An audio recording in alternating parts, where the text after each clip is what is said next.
Admissions.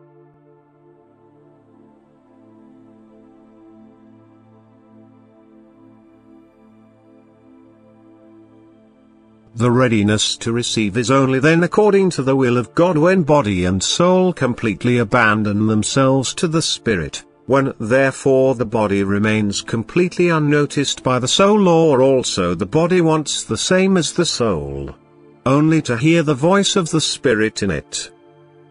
The less the body hinders the soul, the clearer the soul hears what the Spirit wants to impart to it. Then the soul tries to unite with the Spirit. This union is incomparably valuable, so to speak. The soul is free, it is no longer bound through its body, but closer to its actual purpose. It lives in the spiritual kingdom, although it still dwells on earth. And the body is completely inactive in this time until the soul again enlivens it. As soon as man can establish this degree of receptivity, it will be easy for him to receive spiritual messages and also to do a look into the kingdom, which is home of the Spirit. And to reach this degree it only requires most intimate prayer to God and complete devotion to Him, provided that the life of the receiver is an unselfish love work. Then man experiences a change in himself. He feels lifted from earth, he is seized by God, and the body gives up all resistance. It bends under the will of the soul, which strives towards the Spirit, and therefore means no longer an obstacle for it. Often this connection is only to be established with greatest overcoming of itself. The soul does not yet push completely towards the Spirit in itself, it still lets itself be influenced by the body. That is, it still pays too much attention to its desire. It is not yet so prepared to receive the messages of the Spirit as it is necessary to receive them effortlessly. And then the soul must struggle for firmness and endurance. It must fight against its body, it must also switch off intellectual thinking and only let itself be directed by the voice of the heart. It must be able to forget the world to find itself again in the spiritual kingdom. And it must often practice this flight up to be able to free itself at any time out of its bodily cover, to be able to hear the voice in itself at any time, to receive precious messages out of the spiritual kingdom. If the soul is not able to hear the voice of the Spirit within itself, then its preparation is either not according to divine will, that is, the soul cannot completely separate itself from earth and that what is earthly, or the Spirit cannot express itself to it because its ability to hear is not yet developed.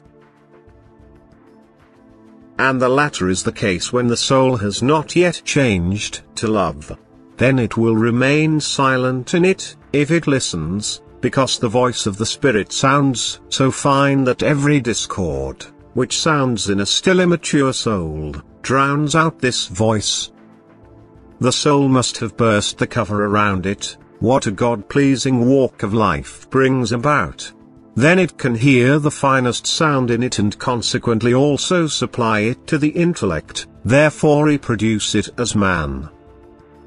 Divine wisdoms are hidden in every man. That is, in every man the divine Spirit spark slumbers, which, because it is a part of the eternal divinity, can also penetrate into divine wisdom and impart it to man. But whether the soul makes itself receptive for what the Spirit wants to impart to it, that depends on the will of man, whether he forms himself through love work. Man must therefore want to listen and be able. To listen he must declare himself willing to receive the messages from above, but he must also be found worthy by God to be provided with spiritual messages. Therefore every man can certainly strive for divine Spirit work, therefore desire it, but he must at the same time fulfill the conditions, which are set for the work of the Spirit. The working of the Spirit of God is certainly a gift of favor. Nevertheless it does not go to man without his worthiness and will turned towards God. As soon as the work of the Spirit of God begins to decrease, this is only due to man. who slackens in his spiritual striving, or he is too closely connected to the world, which is an obstacle to his flight of fancy. It lies in divine will that man constantly wrestles, that he does not become slack in striving for him. And that is why obstacles will often make the way impassable for him, and he must then seek to overcome these obstacles with increased power effort. He must, if he lacks the power for it, pray for power. He must connect himself more intimately and more often with God in thoughts. He must present his trouble to him and look forward to his help in believing confidence. God demands a strong faith, a faith which never wavers, although the temptations approach him. The confidence in God's help is to be so strong that nothing is able to let man look worryingly and anxiously into the future. God's love and God's omnipotence are to always stand before the eyes of man, whose faith begins to waver. And such a deeply believing man will also be suitable to receive God's spiritual gifts. He will despise the world and lead a life in closest union with God, and his spirit will announce itself to the soul where and when it desires it. Amen.